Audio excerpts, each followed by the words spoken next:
This young man right here, the great Ian Beckles. What's going on, buddy? How are you? I'm just listening to you making getting crapped on by a bird sound glamorous. did That's you all I'm. That's did you all hear I'm doing. did you hear that story? I know. I just heard the back end of it. So UT loses. UT loses game 1 of 3 in the championship game on Friday night. So Saturday they got to win 2 to win it all, and we go to breakfast. And as we walk into Starbucks, I'm like, "What the hell is that?" I got crapped on by a bird. So I go, bro, this is good luck. This is good luck. They're going to win. And they ended up winning both games and winning the national championship. The only other time in my life I got crapped on by by a bird, it was the first day of 7th grade. I had a brand new white St. Uh-oh. John's Uh-oh. Red Storm hat on. I'm Mm. walking to the bus stop and a bird crapped right on the middle of my hat. You know me, I looked at my hat and I turned around and I walked right home. And my mom goes, "What's wrong?" I go, "A bird just crapped in my head. I am not going to school today." She's like, "You bet your ass you're going to school today." And that was just, the hat was never the same. But I mean, I always joked around that, yeah, okay, people could say getting crapped on is a good thing, because how could your day get possibly any worse than having somebody poop on you? But listen, the proof is in the pudding. It's just the way it goes. How are things over there, buddy? Everything's good, bro. Smooth. Everybody. It's just a chill Monday to this point. You got that right. Isn't that funny? The UT wins their 10th national championship. We had them in studio with you and Ron a couple of years ago. And Joe Urso won one as a player back when you were a member of the Bucks. Like, it seems like you've been here the entire time that Sammy and Joe have been successful at UT. It's pretty wild. What baffles me, and listen, I'm not dogging UT because UT has turned himself into almost a Division I baseball squad. You know what I mean? Mm-hmm. What's amazing is that he's still here.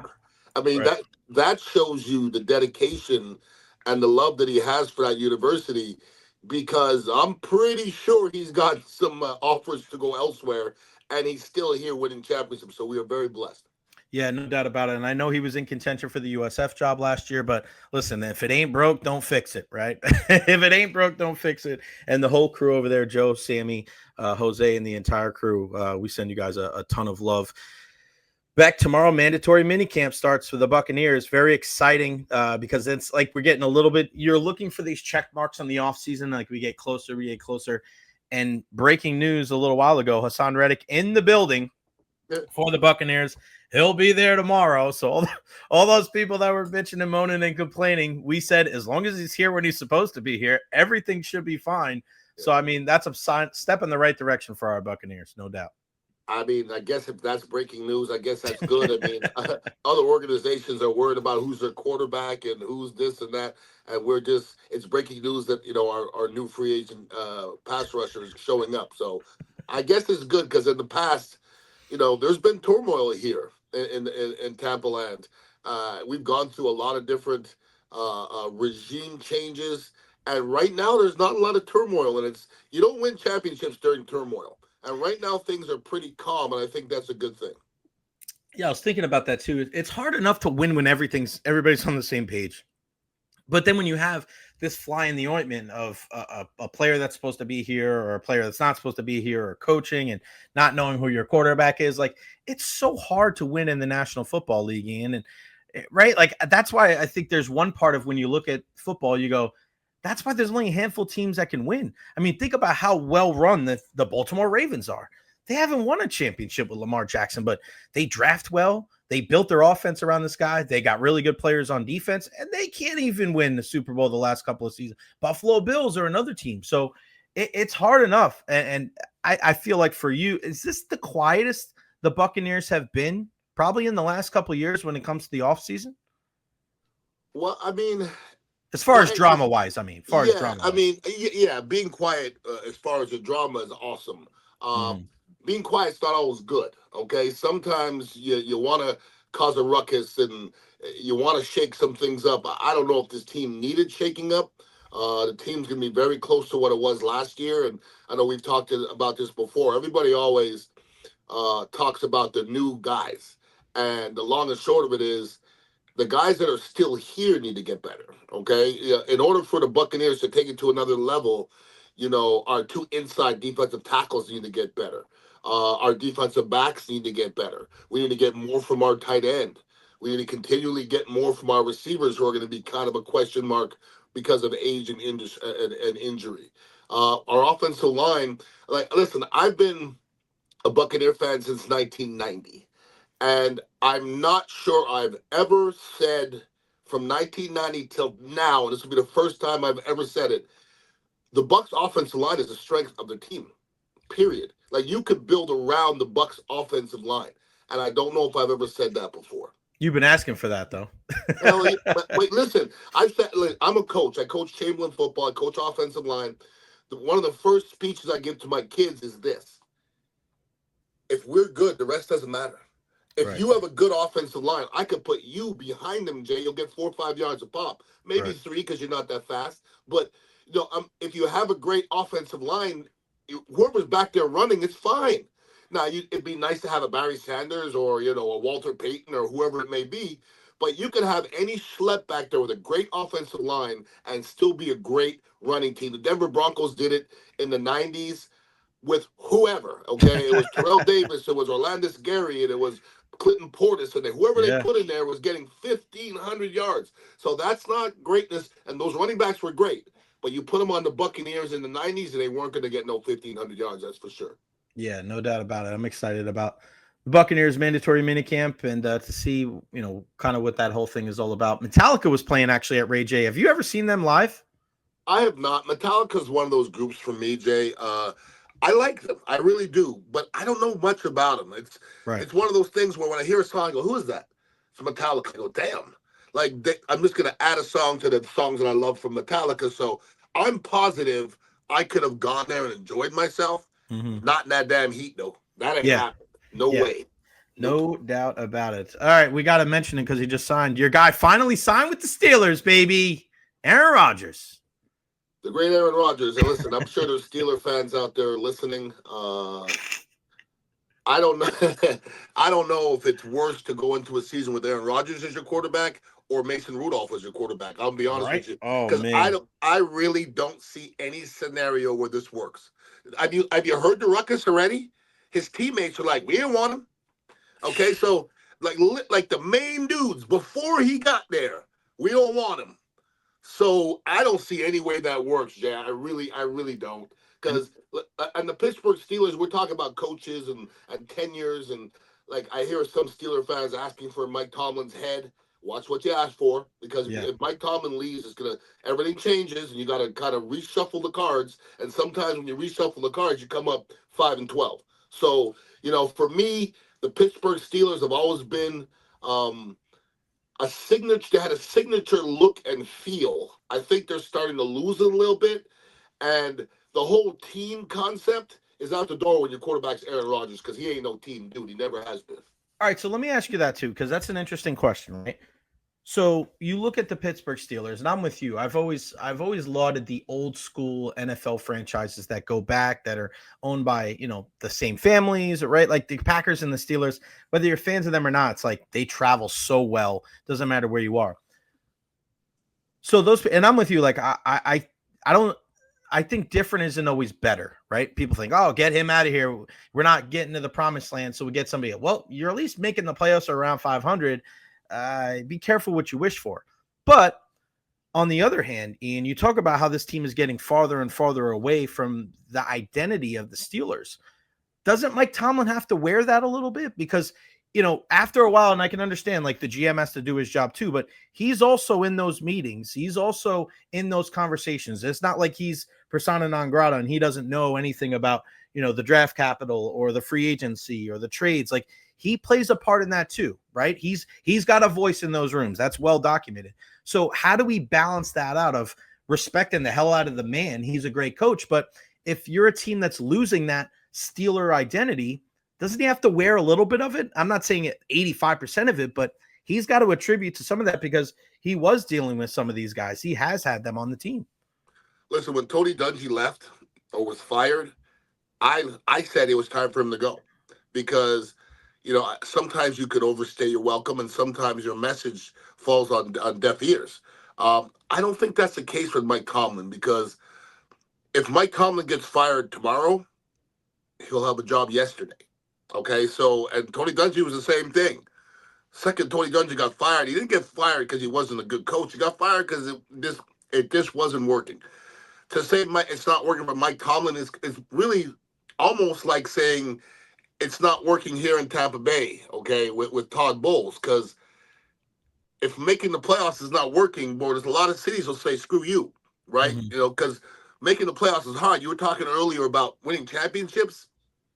It's hard to make it to the damn playoffs, okay? Right.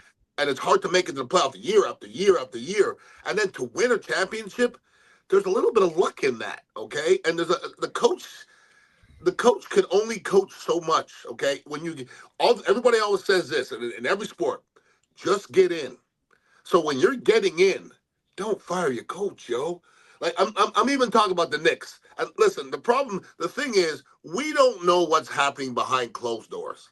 All right, Right. we don't know if Thibodeau was flipping off the GM. We don't know any of that. But as a fan, you got to think, wow, we got pretty damn close with this guy. We're going to change a guy. And something has to change. And it doesn't necessarily mean you're going to get better. So we'll see. And this Mike Tomlin, I think, is getting to a point now where if he has a mediocre season, he might step down. I think he might step down because eventually it would have to get old for him too. And maybe it's time for him to check and see if he can win somewhere else. I guess that's the balance, right? Because you look at, kind of both sides of the argument, right? Tom Thibodeau took this team as far as they've gone.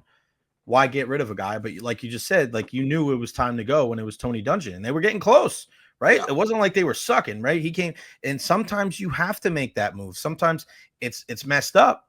But let's not forget, Mark Jackson did a damn good job in Golden State. And then it was Steve Kerr, the guy that brought him over the line. And now he's going to be a Hall of Fame coach. So sometimes there's coaches that in that, and it doesn't mean that they're always going to be like this, but sometimes there's coaches with one certain group, there's a ceiling to, I think, where they can get them. And then sometimes somebody else has to put the finishing touches, right? Yep. It doesn't mean that guy is going to be able to do that somewhere else.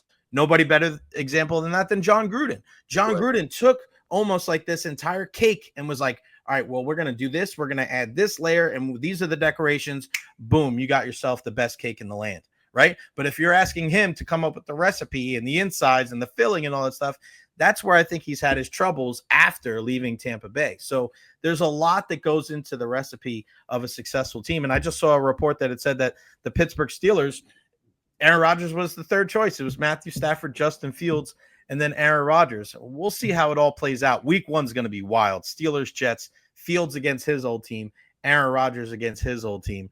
Can't wait to see that. It's pretty wild.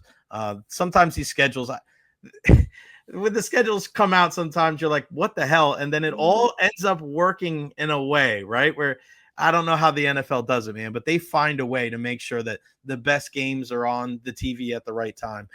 What do you remember about mandatory minicamp? Kind of the first time going back to camp, what was the hardest thing for you as an NFL offensive lineman when, it was like, all right, this is the first step of mandatory minicamp before you took that time off, before things really got rolling? Well, it depends what year it is. I mean, my rookie year, mandatory minicamp was a big deal. I mean, that's the first time you're getting exposed. I believe we had a rookie camp first. So then when you go to rookie camp, you're just playing against the guys you were playing against last year. Right. So it's not that shocking. But when the big boys come in, it's like, the defensive lineman. I remember Willie Wyatt was a defensive lineman. He was 5'11", 275. And we had a couple other young guys in here. And when the veterans came in, and Pig Goff and Reuben Davis came in, I was like, yeah, look at them big, mean-looking cats, So, you want to get through this. The time between these mini camps and training camp goes the fastest time on the planet. Like, some things go real slow, some things go real fast. Once these mini camps are over, training camps are on the horizon, you're going to blink your eyes and training camp's going to be here. So this is kind of it's almost the beginning of the season. Once these mandatory mini camps end, it's almost like the season started because the rest of it goes real, real quick.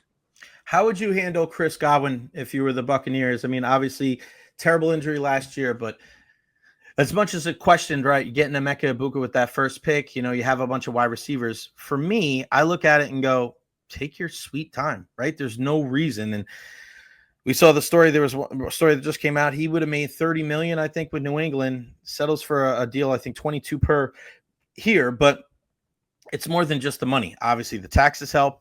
The no state income tax, but also the safety and just the knowledge of playing here in the Tampa Bay area and not feeling like you have to rush back. Where if he played New England, he might feel pressure to play week one to justify that contract, to be wide receiver one, to be out there not just for himself, but also for Drake May and some of those other young wide receivers.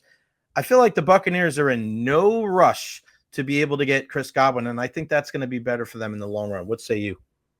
First of all, I don't know if there's a big difference between 30 million and 22 million there and here. I think Right. they're about the same. When you talk cost of living, state tax, the whole nine, having to move, having to buy another house, they're about the same. Like that's a big number, but when you pluses and minuses, it's about the same. As far as how do you handle Chris Godwin, listen to Chris Godwin, because nobody's going to want to be on the field more than Chris Godwin. Just listen to him, because there's a fine line between babying somebody and getting somebody ready. Okay, the NFL is already babying these players. So if you don't allow Chris Godwin to even get the minimal reps that these guys are getting, he ain't going to be ready. So football's a tough, long season, 17 weeks. And I'll be honest with you, Jay, I don't know how these guys play 17 weeks without playing any preseason games, because I played the majority of preseason games, and then I didn't find myself in football shape till week 5, week 6. So not playing at all in the preseason, you can't get yourself ready for a 60 play a game. It's impossible. So you want to make sure not to do anything stupid with Chris Godwin, but you want to make sure he's ready too, because you can't, once the season starts, we don't have the luxury of waiting for him to get better. I mean, he's got to be out there week 1, and he's got to be Chris Godwin. Yeah, and I think that's again, it comes down to balance, right? Like anything in life. You don't want these guys to get hurt in meaningless preseason games, but you also have to get into game. What is game shape? And that's a good point. That's something, or a good question that somebody only you and I speak about this a lot of, these guys that never played in the NFL and they have all these great opinions. Yep. These guys that have never picked up a baseball, but they, the fan graph says this. And it's just like, what the fuck? That has nothing to do with the conversation. This is a question that only somebody that played in the NFL can answer. What is getting into game shape? What is that, right? Why would you have to play in the preseason to get you ready? Is it getting used to a hit? Like, is it building that kind of thing? Is it just like the air, the wind? Like, as far as what is getting into NFL shape? First of all, Jay, I've worked with you personally. That's a great question, because I don't think I've ever been asked that before. I don't know if I've ever heard anybody ask it before to anybody. It's a great question, because we hear this in the media all the time. He's in the best shape of his life. So what shape is gym shape? Yeah, well, right? That's what they're talking about. Mm-hmm. I looked at him. Ron was good at that. Look at him. He's in great shape. So, okay, because you know what happens when the off season goes, you get yourself in the best shape you've ever been in your life. You're ripped. I wasn't ripped, but you're feeling good about yourself. You're in great shape. You feel like you're strong. Everything's great. And the first day of 9-on-7 starts, and the third play, your tongue is on the ground. Mm-hmm. Okay? There's no possible way to simulate football. No, that's not true. There's no way to simulate trench football. You can simulate wide receiver football. Mm-hmm. It's going to be a little different because the pads on. It's going to be a little different. But how are you going to simulate blocking Vita Vea? What are you going to do? You're going to run into a building?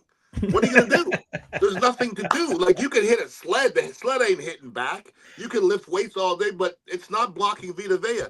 And the one thing you can simulate in the off season, okay, is mentality, is that feeling of competing. You see what I'm saying? Mm-hmm. It's just once you're out there and it's full tilt, it's adrenaline. Right? Mm-hmm.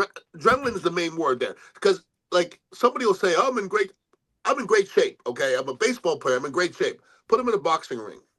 Or basketball player, I'm in great shape. Put him on a football field. They're completely different. Right. So every sport is unique, and you there's really no way to get yourself in football shape, because to play 60 plays and block Reggie White and block John Randall and block Vita Vea, whoever it is, that's going to be a shock the first time for sure.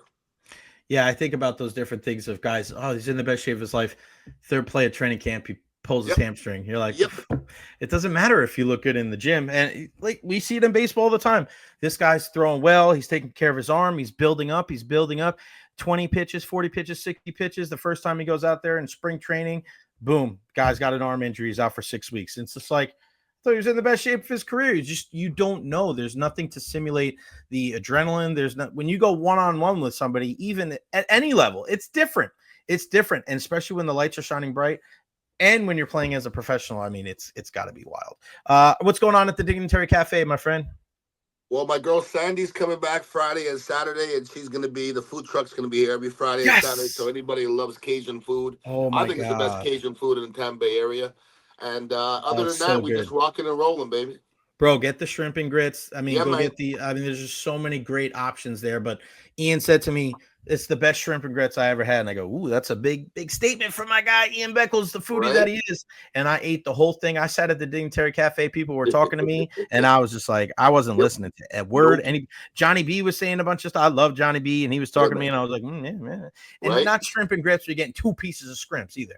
I mean, unloading on it. It is insane. So go check them out. Dignitary Cafe, 4817 Southwest Shore Boulevard. Go get you some Cava. Go get you some Creighton. And I got one question. Shoot. Who are the 2 right guards ahead of me? I have Ali Marpet. Coleman. Ali Marpet.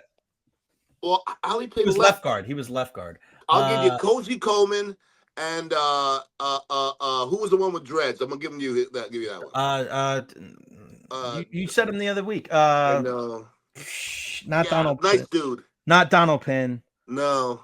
Oh God, you just said his name. That's why I can't remember. I know. Nice dude. I think he had an issue. One of his children died or something like that. It wasn't Alex Kappa. No. I'm better. I played more than Alex Kappa. Alex Kappa. My boy with the dreads was better than me, but okay, I could take third. Cody Mount.